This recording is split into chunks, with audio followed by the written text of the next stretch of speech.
আসসালামু আলাইকুম সবাইকে। যারা এসসিবি, ডিএইচএ, হাদ, এমওএইচ লাইসেন্স এক্সামের প্রিপারেশন নিচ্ছেন ল্যাবরেটরি মেডিসিনের, তাদেরকে স্বাগতম। তো এখন অনেকেই সৌদি আরবের প্রিপারেশন নিচ্ছেন, তাদেরকে সহযোগিতা করার জন্য এই ছোট্ট প্রয়াস। তো আমরা ধারাবাহিকভাবে ক্লাসের কথা বলেছিলাম। তো তারই পরিপ্রেক্ষিতে এটা থার্ড ক্লাস। তো এখন থেকে চেষ্টা করব কন্টিনিউ ভিডিওগুলো আপলোড করার। 2-4-5 জন যারা দেখবেন তাদের আশা করি সহযোগিতা হবে। বাকিটা কোনো না কোনো সময় কারো না কারো কাজে লাগবে। তো আজকে আমরা ব্লাড ব্যাংকে আছি। ব্লাড ব্যাংকিংয়ের বটম লাইনের আমরা বটম লাইন বই ফলো করছি। বটম লাইন বইয়ের 2 নম্বর পেজের শেষের দিকটায় এটা বটম লাইন 5। যাদের কাছে 4 আছে তাদেরও এই 2 অথবা 3 নম্বর পেজে হতে পারে। আচ্ছা, যেহেতু ব্লাড ব্যাংক পড়ছিস, এটা একটু মোস্ট ক্রিটিক্যাল সাবজেক্ট, একটু সবাই মনোযোগ দিয়ে বইটা ধরার চেষ্টা করবেন। আচ্ছা, কমন অ্যান্টিকোয়াগুলেন্টসের ভিতরে গিয়ে আমরা যেগুলো ব্যবহার করি, কমন অ্যান্টিকোয়াগুলেন্টস এবং গিয়ে অ্যাডিটিভ এবং রেজুভেনেশন সলিউশন। ব্লাড ব্যাংকের প্র্যাকটিস যেহেতু আমাদের বাংলাদেশে ছোটোখাটো ডায়াগনস্টিক হয় না, সেক্ষেত্রে এটা সমস্যাই। আচ্ছা, এটা বারবার চলে যায়।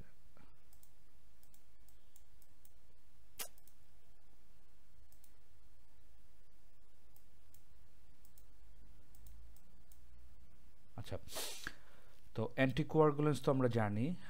অ্যান্টিকোয়াগুলেন্স সেলকে ইন্ট্যাক্ট রাখার জন্য অথবা কোয়াগুলেশনে বাধা দেয়।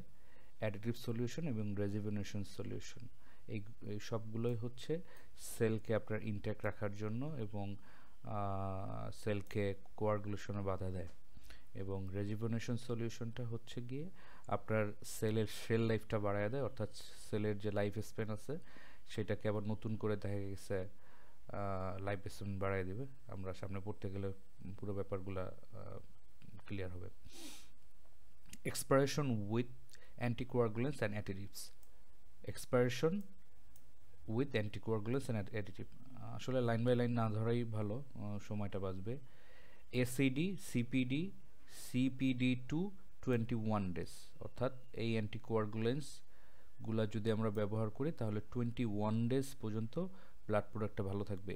এখন এসিডি, সিপিডি এটা ইন ডিটেল বললাম না, এটা যারা আরও ডিটেল চান তারা সাকসেস বইটা পড়বেন। সিপিডিএ 35 ডেজ এবং অ্যাডিটিভ সলিউশনে 42 দিন। যদি অ্যাডিটিভ সলিউশন অ্যাড করা হয় তাহলে 42 দিন পর্যন্ত আপনার এটা এক্সপায়ার ডেট হবে। রেজুভেনেশন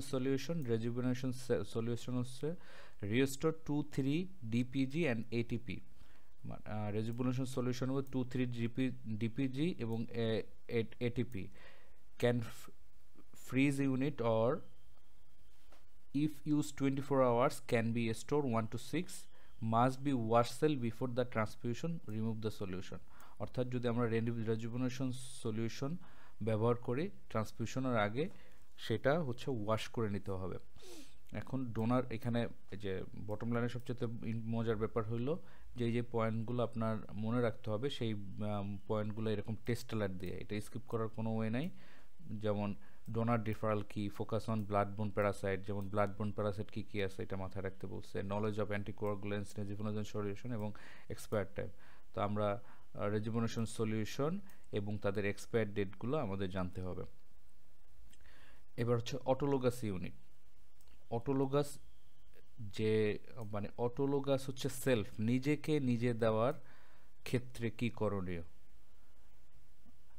অর্থাৎ আপনি আপনি ধরেন আপনার যে কোনো একটা মেজর অপারেশন হবে, সেক্ষেত্রে আপনার ব্লাড গ্রুপটা রেয়ার। সেক্ষেত্রে আপনার নিজের ব্লাডটা নিজে দেওয়ার ক্ষেত্রে দেখা গেছে অপারেশনের সময় অনেক ব্লিডিং হতে পারে। সেক্ষেত্রে দেখা গেছে যে হ্যাঁ, আপনি 2 সপ্তাহ বা 3 সপ্তাহ আগে ব্লাডটা নিজেরটা কালেক্ট করে রাখলেন। যদি অপারেশনের ক্ষেত্রে যদি আপনার প্রয়োজন হয় তখন ওই ব্লাডটা ইউজ করলেন। তো সেক্ষেত্রে কি কি দরকার হয়। ডোনেশন ফর সেলফ, অর্থাৎ এই ডোনেশনটা নিজের জন্য, নো এজ লিমিট, এজের কোনো লিমিট নাই, এইচসিডি থাকতে হবে মোর দ্যান অর ইকুয়াল হচ্ছে গিয়ে আপনার 33, হিমোগ্লোবিন থাকতে হবে 11। এখানে কিন্তু একটা মানে সেলফ এবং নন সেলফের একটা কথা থাকে, এটা সেলফের ক্ষেত্রে 11 এবং নন সেলফের ক্ষেত্রে কিন্তু 13.5 অথবা 13-এর উপরে 12.5 এবং 13 এটার মাঝামাঝি থাকে। কোনো ব্যাকটেরিয়াল ইনফেকশন থাকতে পারবে না, no bacteraemia, collection more than 72 hours period to the surgery or transfusion, এটা কালেকশন করতে হবে 72 আওয়ার্স অথবা যদি সার্জারি অথবা ট্রান্সফিউশনের 72 ঘন্টা আগে কালেক্ট করতে হবে, অর্থাৎ আপনি 2 সপ্তাহ আগেও নিতে পারেন সেটার, কিন্তু অপারেশনের অথবা সার্জারির আগে মানে দেখা গেছে ইমিডিয়েটলি সেটা নেওয়া যাবে না। Autologous units segregate from the allogenic unit only use for original donor, অর্থাৎ যে অটোলোগাস ইউনিটটা সেটা আলাদা করতে হবে। অ্যালোজেনিক মানে যেটা বাহির মানে অন্য পেশেন্টের, দেখা গেছে যে আমারটা আমাকে দিচ্ছি এটা হলো অটোলোগাস, আমারটা অন্যজনকে দিচ্ছি এটা হচ্ছে অ্যালোজেনিক, তো এটা স্যাগ্রিগেট করে দিতে হবে, আলাদা করে দিতে হবে, এবং যেইটা আপনার অটোলোগাস ইউনিট সেইটা হচ্ছে গিয়ে আপনার মার্ক করে দিতে হবে যে এটা অটোলোগাস ইউনিট, অথবা এটা ইউজ ফর অরিজিনাল ডোনার মানে এটা শুধুমাত্র ডোনারের জন্য ব্যবহার করা হবে, এরকম আলাদা করে রাখতে হবে। কারণ এটার ভিতরে আপনার ভাইরাল টেস্ট করলেন না, এটার হিমোগ্লোবিন ঠিক আছে কিনা, মানে এই ক্রাইটেরিয়া, কিছু ক্রাইটেরিয়া তো আপনার এখানে দেখার সুযোগ নেই অথবা দেখার প্রয়োজন নাই, সেক্ষেত্রে এটা অন্য ডোনারকে ডোনেট করা যাবে না। লো ব্লাড ভলিউম কালেকশন, যদি দেখা গেছে আমাদের বাংলাদেশে সাধারণত 450 ml এর ব্যাগ হয়, 400 ml এর ব্যাগ না, 400 ml 63 ml হচ্ছে অ্যান্টিকোয়াগুলান যদি হয় 450 ml এর ব্যাগ, তো সেক্ষেত্রে আপনার ওই ব্যাগে যদি আপনার ব্লাড কম আসে তাহলে কি করণীয়, তাহলে অ্যান্টিকোয়াগুলেন্স এবং হচ্ছে ব্লাডের রেশিওটা তো আপনার ঠিক হলো না, সেক্ষেত্রে করণীয় কি, সেটা হলো লো ভলিউম কালেকশন। লো ভলিউম কালেকশনের ক্ষেত্রে হচ্ছে use regular blood bag, volume drone 10 less than 10.5 per kg body weight for minimum weight, যদি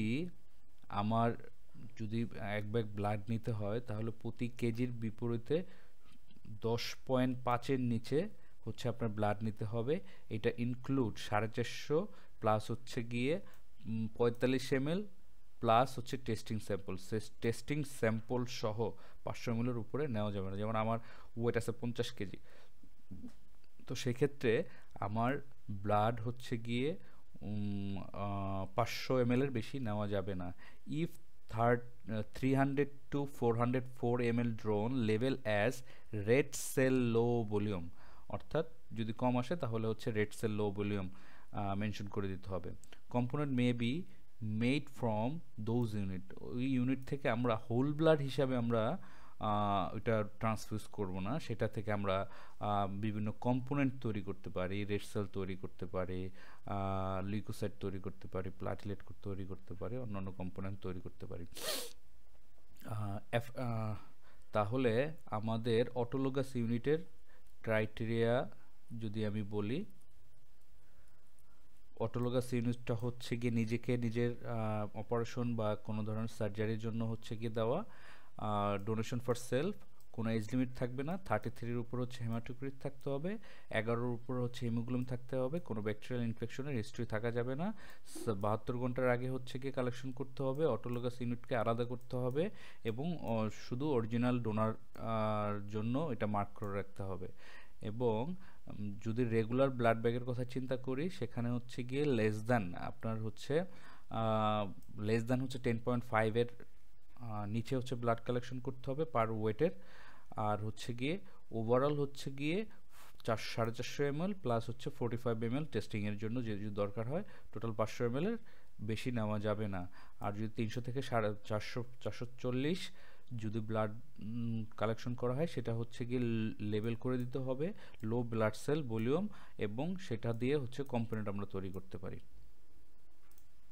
এখন আমরা আর একটা মোস্ট ইম্পর্টেন্ট জিনিস, আমরা বেসিক্যালি আমিও অ্যাফোরেসিস সম্বন্ধে কোনো ধারণা ছিল না, এটাও খুব মজার জিনিস, আপনাদের সহজভাবে বোঝানোর চেষ্টা করব। হেমোফোরেসিস এবং অ্যাফোরেসিসটা কি এটা আমরা একটু জানার চেষ্টা করি। Donor criteria same for whole blood. আপনার অ্যাফোরেসিস হচ্ছে আচ্ছা এটা যদি বলি, অ্যাফোরেসিসটা হচ্ছে শুধুমাত্র যেই কম্পোনেন্টটা আমি কালেক্ট করতে চাই শুধু সেই কম্পোনেন্টটা কালেক্ট করব, যেমন প্লাটিলেট হোক, সেটা আরবিসি হোক, সেটা লিউকোসাইট হোক। তো শুধুমাত্র এক্স্যাক্টলি একটা কম্পোনেন্ট অথবা দুইটা কম্পোনেন্টকে আলাদাভাবে কালেক্ট করাকে অ্যাফোরেসিস বলা হয়। এটা দেখা গেছে যে সিস্টেমটা হচ্ছে, আমি ভিডিওতে দেখা যায় কিনা জানি না, অ্যাফোরেসিস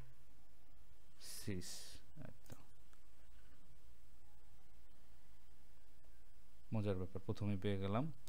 অ্যাফোরেসিস আর সুন্দর আছে কিনা, আচ্ছা এইটাই দেখে, এটাই মনে হয় একটু ভিজিবল বেশি। আচ্ছা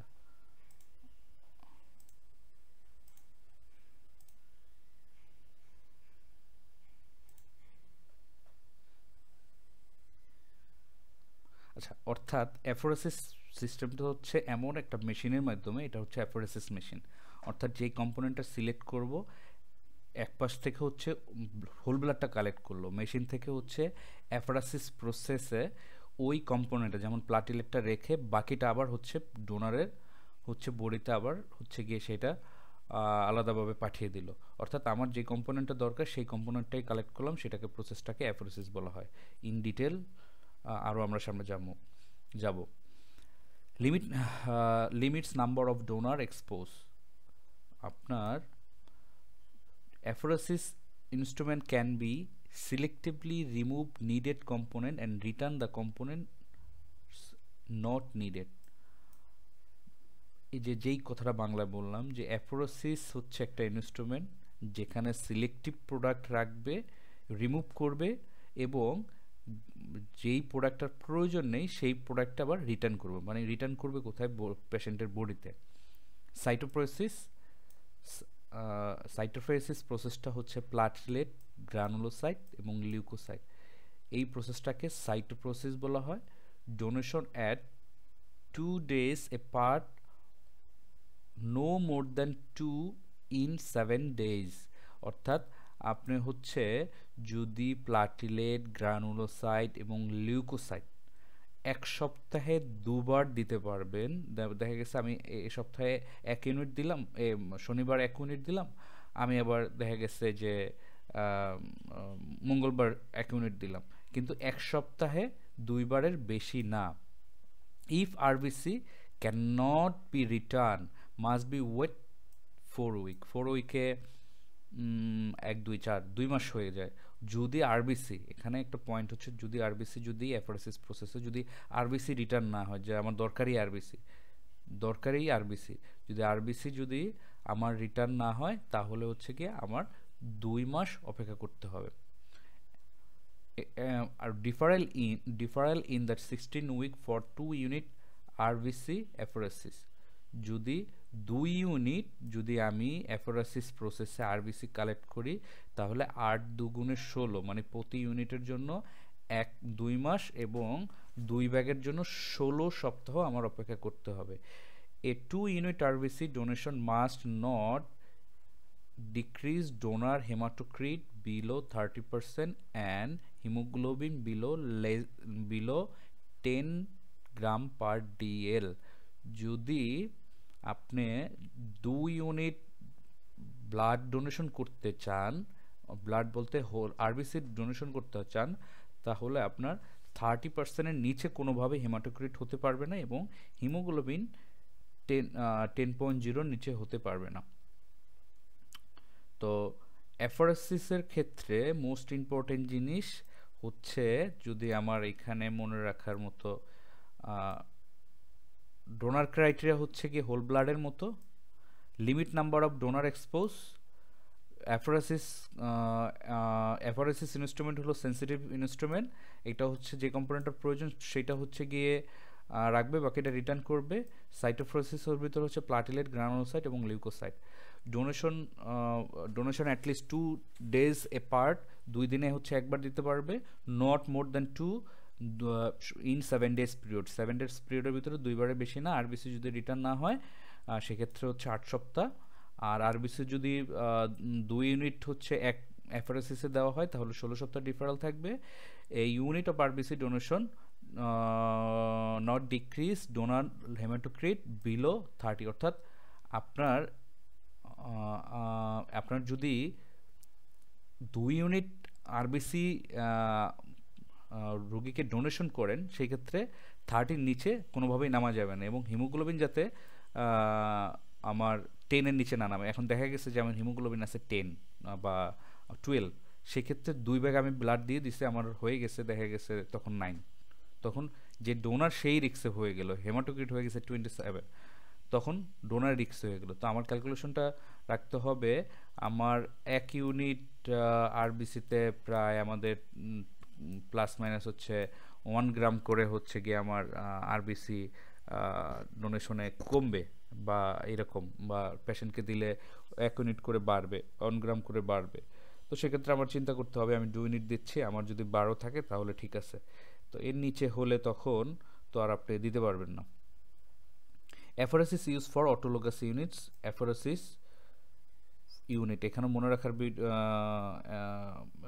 রাখার জিনিস, অটোলোগাস ইউনিটের ক্ষেত্রে অ্যাফোরেসিসের কি কি ক্রাইটেরিয়া আছে। এখানে হচ্ছে যে টার্মগুলো অ্যাফোরেসিসের সাথে জড়িত, টার্ম অ্যাসোসিয়েট উইথ অ্যাফোরেসিস, যদি আমরা সাইটোফ্লোসিস বলা হয়, সাইটোফ্লোসিস হচ্ছে গিয়ে সেল কালেক্ট করা হয়, যেমন সাইটোফ্লোসিসের ভিতরে হচ্ছে আমরা প্লাটিলেট কি বলে প্লাটিলেট, গ্রানুলোসাইট এবং লিউকোসাইটকে আমরা সাইটোফ্লোসিসের বলতে পারি। প্লাজমাফ্লোসিস অর্থাৎ শুধুমাত্র প্লাজমা কালেক্ট করা হয়, সেটা হচ্ছে গিয়ে প্লাজমাফ্লোসিস। প্লাটিলেট ফ্লোসিস শুধুমাত্র প্লাটিলেট কালেক্ট করা হবে। লিউকো এবং গ্রানুলোসাইট ফ্লোসিস, সেখানে হচ্ছে লিউকোসাইট এবং গ্রানুলোসাইট কালেক্ট করা হয়। তো এটা হচ্ছে basic term.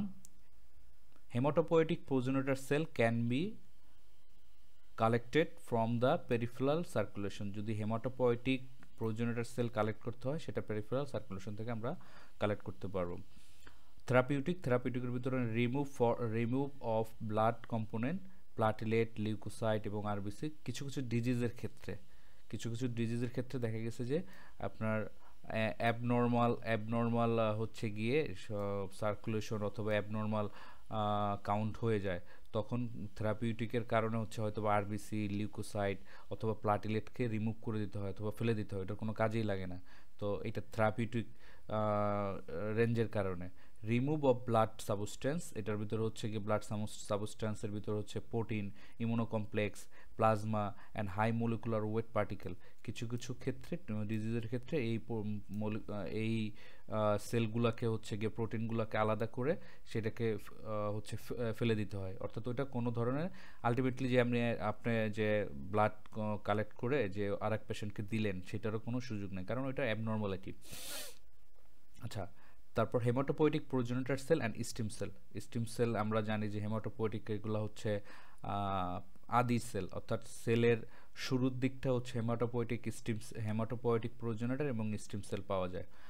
Use to reconstitute bone marrow post chemotherapy, irradiation or replace abnormal bone marrow cell with normal bone marrow।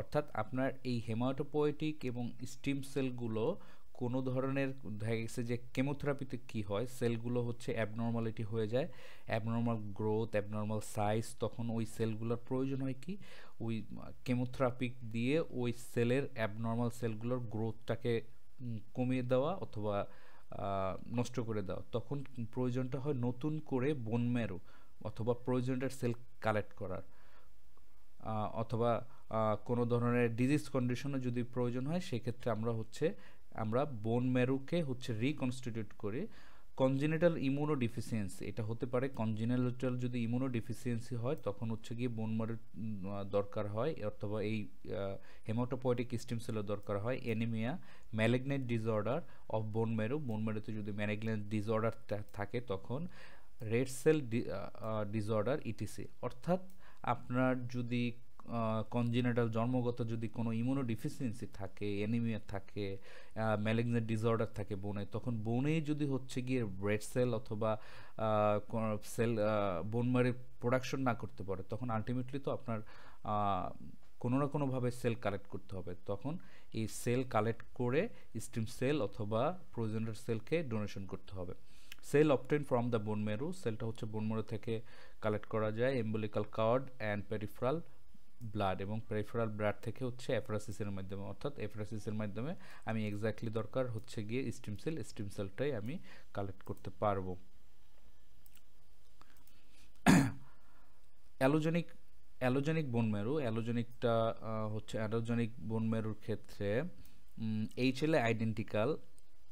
HLA মানে এখানে কিন্তু বটম লাইনের ছোটো ছোটো ওয়ার্ড করে দেওয়া, যেমন হিউম্যান লিউকোসাইট অ্যান্টিজেন HLA, তারপর হচ্ছে গ্রাফ ভার্সেস হোস্ট ডিজিট, এগুলো কিন্তু GBHD এইভাবে লেখা আছে।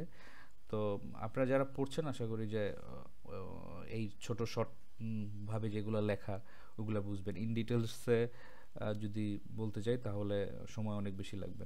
HLA identical match lower risk of graft versus host disease. যদি HLA আইডেন্টিক্যাল হচ্ছে সেটা যদি থাকে তাহলে রিস্ক থাকে কম graft versus host disease. Graft versus host disease, host ডিজিজটার সম্বন্ধে অনেকেই জানেন। ABO কম্প্যাটিবিলিটি নট রিকোয়ার্ড, সেক্ষেত্রে ABO কম্প্যাটিবিলিটির কোনো প্রয়োজন নেই। এরপরে হচ্ছে ডোনার ব্লাড প্রসেসিং। ডোনারের যে ব্লাড প্রসেসিং সেটা ক্রাইটেরিয়ার ভিতরে আমরা পড়েছি যে ক্রাইটেরিয়া কী কী প্রয়োজন হয়। এখন ক্রাইটেরিয়ার for processing, test perform on the donor blood. আমরা কি ডোনার ব্লাডের ক্ষেত্রে হচ্ছে ABO রিজলভ ডিসক্রিপেন্সিস, কোনো ধরনের ডিসক্রিপেন্সিস আছে কিনা সেগুলো আইডেন্টিফিকেশন করব। যদি উইকডি থাকে, উইকডি ডিটারমাইন ওয়ান নেগেটিভস, যদি নেগেটিভ ব্লাড হয় তখন উইকডি ডিটারমাইন করে নিতে হবে যে উইকডি আছে কিনা। RS অ্যান্টিবডি স্ক্রিনিং, অ্যান্টিবডি স্ক্রিনিংয়ের ভিতরে clinically significant antibody FFP cannot be prepared from those unit, platelets and cryoprecipitate can অর্থাৎ যদি ক্লিনিক্যালি সিগনিফিক্যান্ট অ্যান্টিবডি পাওয়া যায় সেক্ষেত্রে হচ্ছে আমরা ফ্রেশ ফ্রোজেন প্লাজমা ইউজ করতে পারবো, প্রিপেয়ার করতে পারবো না। সেক্ষেত্রে আমরা প্লাটিলেট অথবা ক্রায়োপ্রিসিপিটেট আমরা তৈরি করতে পারবো।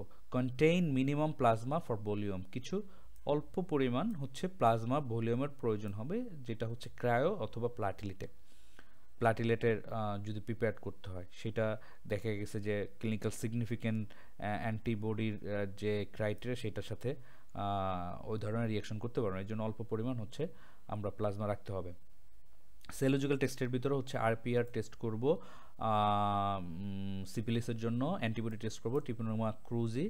ভাইরাল টেস্টের ভিতরে SBS AG, anti HBC, anti HCV, anti HIV 1 and 2, anti HTLV 1 and 2।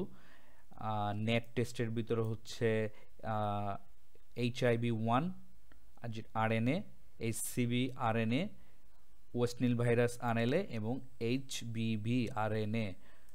বাংলাদেশের প্রেক্ষাপটে কিন্তু আমরা নিউক্লিক মানে PCR টেস্টগুলো করার কোনো ওয়ে নাই, কিন্তু আপনার বহির্বিশ্বে কিন্তু এই টেস্টগুলো করার পরেই হচ্ছে কি একটা ডোনারকে তার ক্রাইটেরিয়া পাস হয়। কম্পোনেন্ট, এখন আসি যে মজার একটা টপিকসে, কম্পোনেন্ট ট্রান্সফিউশন প্র্যাকটিস। এখন বাংলাদেশে ট্রান্সফিউশন বলতেই আমরা হোল ব্লাডকে আমি দেখেছি, জানি না অন্য জায়গায় কীরকম প্র্যাকটিস হয়, ঢাকা বা হ্যাঁ অন্য জায়গায় হতে পারে, কিন্তু আমি যে অঞ্চলে প্র্যাকটিস করেছি সেই অঞ্চলে হোল ব্লাড ছাড়া অন্য কোনো কম্পোনেন্টের আমি প্র্যাকটিস খুব কম দেখেছি। আচ্ছা, কিন্তু দেখা গেছে যে ইন্টারন্যাশনাল স্ট্যান্ডার্ড অনুযায়ী পেশেন্টের যেই কম্পোনেন্টের প্রয়োজন শুধুমাত্র সেই কম্পোনেন্টটাই ব্যবহার করে, অন্য কম্পোনেন্টটা ব্যবহার করে না। হোল ব্লাডটা কখন প্রয়োজন হয়? Whole blood use in case of severe shock, যদি সিভিয়ার শকের যদি প্রবণতা থাকে, blood loss less than 25% volume, যদি 25% লস হয়ে যায়, needing RBCs for oxygen and plasma for volume, সেক্ষেত্রে আরবিসিটা হচ্ছে অক্সিজেনের জন্য ক্যারি করার জন্য দরকার এবং হচ্ছে প্লাজমা হচ্ছে ভলিউমটার জন্য দরকার। Rarely use due to increase and availability of component except for the autologous transfusion, যদি পাওয়া না যায়, কম্পোনেন্ট পাওয়া না যায়, তখন হচ্ছে গিয়ে এই রেয়ারলি ইউজ করা হয়। আর red blood cell, pack cell, red cell with plasma remove, যেটা প্যাক সেল বলা হয়, পিসিবি প্যাক সেল, আমরা সিবিসিতে একটা ক্যালকুলেটিভ পাই, PCV pack cell volume. Pack cell ভলিউমটা কি? প্যাক সেল ভলিউমটা হচ্ছে, এটা একটা টেস্ট টিউব, 4 ml ব্লাড আছে, এই যে নিচে যে সেলগুলো থাকে প্যাকড অবস্থায় আছে, এইটাকে বলা হয় প্যাক সেল ভলিউম। দেখা গেছে প্যাক সেল ভলিউম এখানে 45% আছে, হ্যাঁ 45%। তো এইটা হচ্ছে প্যাক সেলের একটা ব্লাডের রেশিও, তো প্যাক সেলের ratio. provides same oxygen carrying capacity as whole blood and less volume, অর্থাৎ একটা হোল ব্লাডে 450 ml হোল ব্লাডে যতটুকু অক্সিজেন ক্যাপাসিটি আছে, ঠিক অতটুকু ক্যাপাসিটি থাকবে হচ্ছে গিয়ে আরবিসির ক্ষেত্রে, প্যাকসেলের ক্ষেত্রে। Less than 80% haematocrit indicate sufficient plasma remove. এই ছোট ছোট ওয়ার্ডগুলো খুব মজার। যদি 80%-এর নিচে হেমাটোক্রিট থাকে, তখন বোঝা যাবে যে হ্যাঁ পর্যাপ্ত পরিমাণে হচ্ছে প্লাজমা রিমুভ হয়েছে। 50 to 65% HCT if additive solution use, যদি অ্যাডিটিভ সলিউশন ইউজ করি তখন 55 to 65 HCT থাকবে, এর নিচে নামা যাবে না রেশিওটা। 1 ইউনিট রাইজ হিমোগ্লোবিন, একটু আগে যে কথাটা একটু বলেছিলাম, 1 ইউনিট রাইজ হিমোগ্লোবিন 1 গ্রাম, একটা ইউনিট আরবিসি দিলে তখন 1 গ্রাম করবে বাড়বে এবং হেমাটোক্রিট 3% করে বাড়বে। Change in plasma during the storage, 1 থেকে 6 যখন চেঞ্জ করে তখন হচ্ছে গিয়ে অ্যামোনিয়া বেড়ে যাবে, ব্লাডে অ্যামোনিয়া বেড়ে যাবে, পটাশিয়াম বেড়ে যাবে, কারণ পটাশিয়ামটা থাকে রেড সেলের ভিতরে, তো এই সেল থেকে পটাশিয়ামটা বেড়ে যাবে, পিএইচ কমে যাবে, সোডিয়াম কমে যাবে যদি আমরা এই আরবিসিকে স্টোরেজ করি। Unit of blood cannot be reissue if more than 10 degree or seal disturb, যদি এটা কোশ্চেন আছে এখানে, যদি একটু খেয়াল করবেন, ইউনিট অফ ব্লাড, যেই ব্লাডটা আমি দিলাম, ক্যানট বি রিটার্ন করা যাবে না, অ্যান্ড রিউজড সেটা রিটার্ন করা যাবে না, এবং অর্থাৎ একজন, আমি সিম্পল একটা কথা বলি যে আমি 1 ব্যাগ ব্লাড হচ্ছে গিয়ে একটা ইউনিট ব্লাড দিলাম, সেটাকে কোনো ফ্রিজিং ছাড়া, পেশেন্ট আসছে, সেটা ফ্রিজিং অবস্থায় ছিল, পেশেন্টকে দিয়ে দিলাম, সে হাতে করে নিয়ে গেল অথবা একটা ক্যারিং ব্যাগে করে নিয়ে গেল, নিয়ে যাওয়ার পরে 2 ঘন্টা পরে বা 3 ঘন্টা পরে এসে যে ভাই আমার ব্লাডটা লাগে না, এটা নিয়ে যান, অথবা ওইটা নিয়েছে 10 মিনিট পরে আসলো, তারপর দেখলাম যে ওই প্যাকেটের সিলটা ভাঙা, যে কোনো কারণে ওইটা ইউজ করবে বলে সিলটা ব্রোক করছিল, তারপর আবার ঠিক আছে লাগবে না, রিটার্ন দিয়ে আসেন। সেক্ষেত্রে আমরা কোনোভাবেই হচ্ছে এটা গ্রান্ট করব না, রিইউজ করা যাবে না। যদি এটা ফ্রোজেন অবস্থায় অথবা ফ্রিজিং অবস্থায় আমি পেশেন্টকে দিলাম আইস ব্যাগ দিয়ে, সে যদি ঠিক আছে 2 ঘন্টা বা 3 ঘন্টা পরে আসলো যে হ্যাঁ ভাই আমার ব্যাগটা প্রয়োজন নাই, রিটার্ন নেন, সেক্ষেত্রে আমি ওইটা ইন্সপেকশন করে যে হ্যাঁ টেম্পারেচার ঠিক আছে কিনা, সিল ব্রোকেন আছে কিনা, তখন আমি এইটা ইউজ করতে পারবো। এটা হচ্ছে একটা পয়েন্ট, এটা একটা কোশ্চেনই হবে। Wash red cell, plasma remove by the successive saline wash, এটা হচ্ছে অটোমেটেড ইনস্ট্রুমেন্টও করা যায় এবং অটোমেটেড মেশিনে এবং হচ্ছে গিয়ে ম্যানুয়ালি করা যায়। Primarily used to prevent allergic response of plasma protein and anaphylactic shock in IgA deficient patient with anti-IgA, and IgA is a normal plasma, অর্থাৎ সহজভাবে যদি বলতে চাই, আমরা বিভিন্ন ক্ষেত্রে ওয়াশ সেলটার প্রয়োজন হয়, আমাদের প্লাজমায় থাকে হচ্ছে ইমিউনোগ্লোবুলিনে কিছু ইমিউনোগ্লোবুলিনে হচ্ছে অ্যালার্জিক রিয়াকশন, অর্থাৎ যেই রোগীর আইজিএ ডিফিসিয়েন্ট থাকে, ধরেন এইটা যদি আমরা বলি, আচ্ছা ধরেন যে আমার আইজিএ আমার ডিফিসিয়েন্ট, আমি আইজিএ ডিফিসিয়েন্ট, আপনি ডোনার হচ্ছে তার আইজিএ আছে, ডিফিসিয়েন্ট না।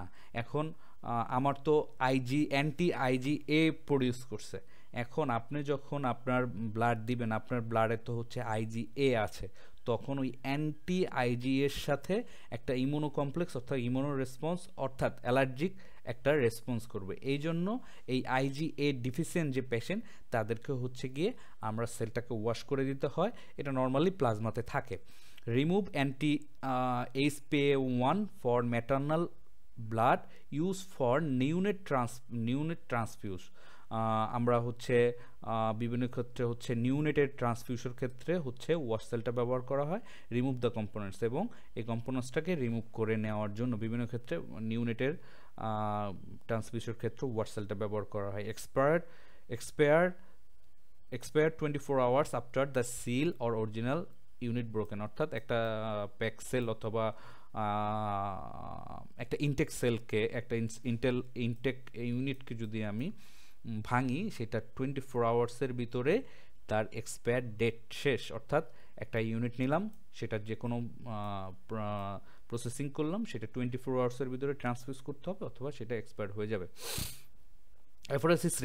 অ্যাফোরোসিস red blood cell, haemoglobin should be 60, অর্থাৎ কার হিমোগ্লোবিন, ইন্ডিভিজুয়াল পেশেন্টের 60 তো কারোই আসে না। এখন ব্যাপার হলো যেই ইউনিটটা দিলাম ওই ইউনিটের হিমোগ্লোবিন হতে হবে মোর দ্যান 60 অ্যাফোরোসিস প্রসেসে। ওই যে মেশিনের মাধ্যমে নিলাম,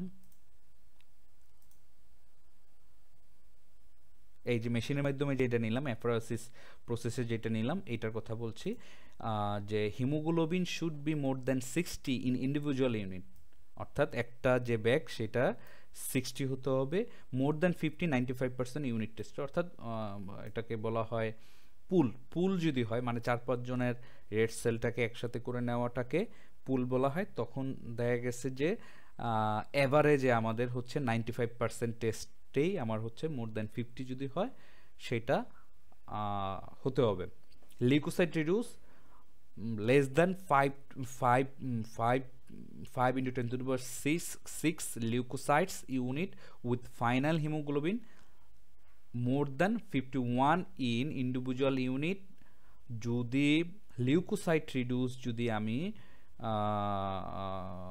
করতে হয়, অর্থাৎ লিউকোসাইট রিডিউস যদি থাকতে হয়, সেক্ষেত্রে হবে 5 into 10 to the power 6, question একটা 5 into 10 to the power 6 leukocyte, এবং এইটা হলো ফাইনাল হিমোগ্লোবিন হতে হবে। সেই ক্ষেত্রে কিছু হিমোগ্লোবিনও অথবা কিছু আরবিসিও হচ্ছে সেই ক্ষেত্রে কমে যাবে।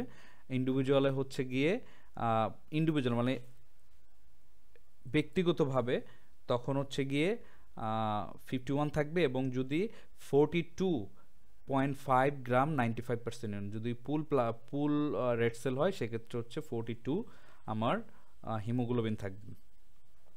এবার আসে লিউকোসাইট রিডিউস রেড সেলে আমার 85% of red cell retain, 85% of red cell 85% থাকবে। ফাইনাল ডাব্লিউবিসি থাকবে less than 10 into 10 to the power 6। Ultimately আমার লিউকোসাইটের কাউন্ট থাকবে, অর্থাৎ ডাব্লিউবিসির কাউন্ট থাকলো 10 into 10 to the power 6 to prevent febrile non-hemolytic reaction।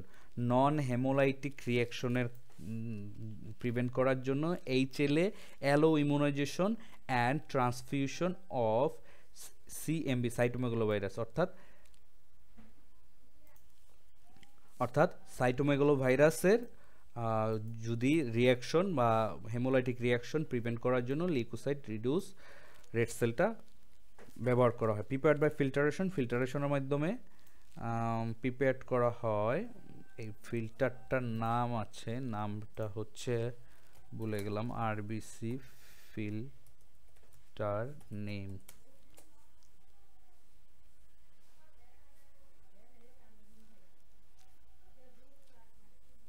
না, আরবিসি ফিল্টার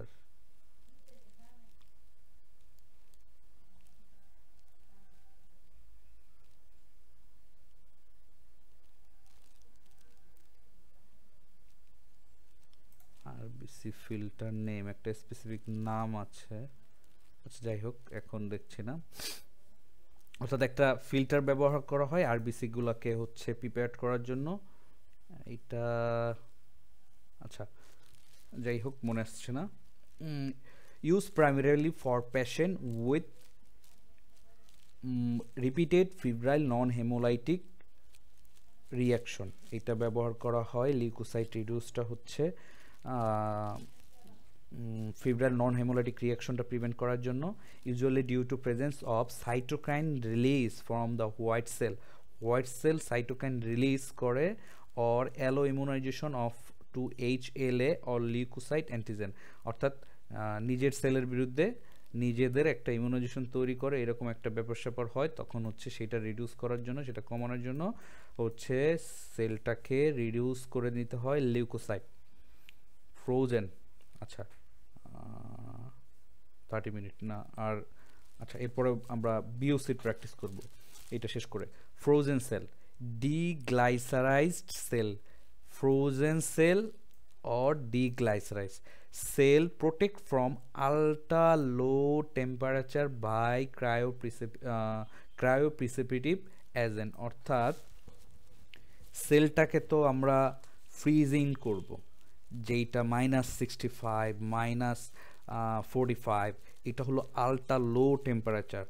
তখন সেলের হচ্ছে স্ট্রাকচার চেঞ্জ হয়ে যেতে পারে অথবা সেলের কার্যক্ষমতা কমে যেতে পারে। তখন এই আলট্রা লো টেম্পারেচার থেকে প্রিভেন্ট করার জন্য ক্রায়োপ্রিসিপিটিভ এজেন্ট ব্যবহার করা হয়, যেমন 40% গ্লিসারল। 40% গ্লিসারলটা ইউজ করি হচ্ছে আলট্রা লো টেম্পারেচার থেকে প্রোটেক্ট করার জন্য। Use for storage of autologous unit and rare unit, expire in 10 years, must be thaw 37 and glycerol remove period the transfusion। কথাটা হচ্ছে রেয়ার ইউনিটের ক্ষেত্রে আমার আছে বোম্বে নিয়ে আমি আগের ক্লাসে বলেছি কিনা জানি না। হ্যাঁ বলেছি, বোম্বে ফেনোটাইপ আমি আইডেন্টিফাই হয়েছি, বোম্বে ফেনোটাইপ। এখন এই বোম্বে ফেনোটাইপটাকে আলাদা করব, অর্থাৎ এটা আমি যে কোনো ধরনের অ্যাক্সিডেন্ট অথবা আমার সামনে একটা হবে, অপারেশন হবে, খুব রেয়ার অপারেশন হবে, এই জন্য আমার ব্লাডটা হচ্ছে আমার সংরক্ষণ করতে হবে। তখন এই ধরনের প্রসিডিউরে যেতে হবে, ফ্রোজেন করতে হবে। কিভাবে? গ্লিসারল দিয়ে 40%, এটা আরও কোশ্চেন হবে।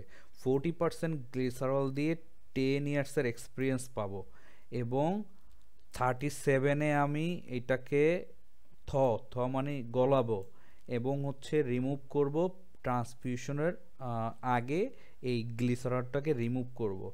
স্টোরেজ লেস দ্যান 65, 1 to 6, যখন 65-এ স্টোরেজ করবো,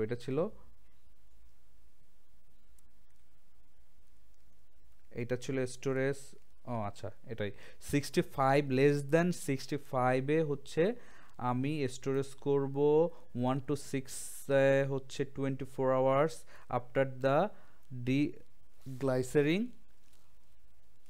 ডিগ্লাইসোরাইজিং, অর্থাৎ ডিগ্লাইসোরাইজিং যদি ওপেন সিস্টেমে হয়ে যায় তখন হচ্ছে 24 আওয়ার্স পর্যন্ত হচ্ছে আমার এটা ওপেন সিস্টেমে থাকবে।